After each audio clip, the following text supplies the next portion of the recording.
तरुणांना, अनेक निष्ठावंतांना आणि अनेक सक्षम कार्यकर्त्यांना कदाचित तिकीट मिळणार नाही. पण तुम्ही कुणीही नाराज होऊ नका. तुम्हासाठी आम्ही सर्वजण मिळून, मग खासदार, आमदार आणि आपले अध्यक्ष सगळे मिळून आम्ही प्रयत्न करायला आहे. पण काही निवडून येणाऱ्या कार्यकर्त्यांना सुद्धा काही वेळा काही भागामध्ये तिकीट मिळणार नाही. याचा अर्थ तुमच्यावरती आम्ही खूप दुर्लक्ष करतोय असं होत नाही.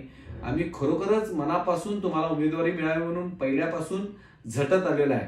कारण आपल्याला काय हवं आहे, आपल्याला महापालिकेवरती आपल्या महायुतीची सत्ता आणणं हे अतिशय महत्त्वाचं आहे. आणि मेरिट प्रमाणे ज्याचं नाव येईल त्याला उमेदवारी द्यावी लागते. काही ठिकाणी आपल्याला शिवसेना असेल, राष्ट्रवादी असेल, त्यांना उमेदवारी दिल्यामुळे आपल्या कार्यकर्त्यांचा अन्याय होतोय. पण अन्याय हा असा मनात धरून पक्षावरती आणि नेत्यांच्यावरती कुठल्याही पद्धतीचा गैरसमज धरून राग धरू नका.